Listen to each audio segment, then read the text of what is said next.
lousy.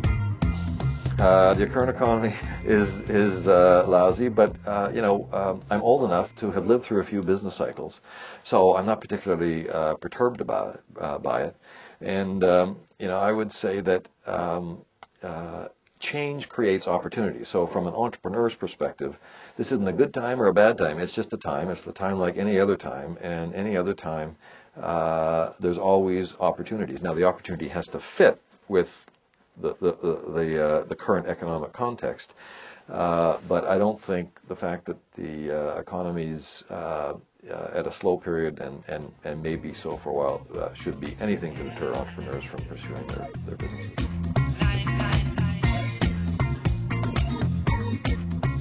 Well, I think there's just so many stupid things that are currently going on. There's a few things that would be really helpful for small business. A huge and unmanageable cost for small business is healthcare. And the cost to the individual entrepreneur, if you leave a corporate job and start your own business, even just to take care of yourself and your family, is a huge, huge expense. That's a problem it's not just for small businesses. It's a national problem that we have. The issue of healthcare that really needs to be addressed, and there's got to be affordable healthcare to allow people who work in small businesses to have the coverage that they need. And I would extend that to thinking about all sorts of other employee benefits and pensions and so on. A great obstacle for small businesses to be able to attract people out of corporate jobs if they have to give up some of those perks of pensions and so on.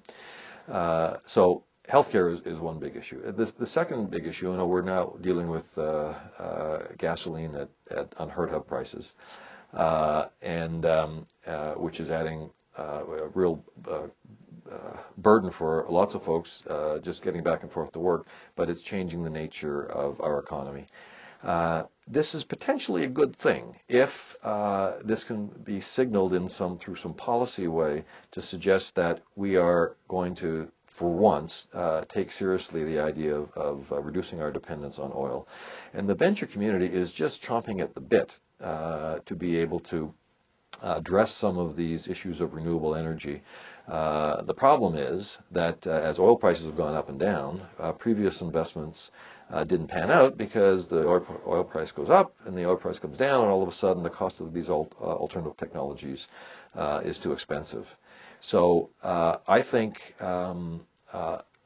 something that could really be a great boost to the economy is a serious policy initiative to address the healthcare costs, and a serious policy issue to allow entrepreneurs to address the issue of renewable energies.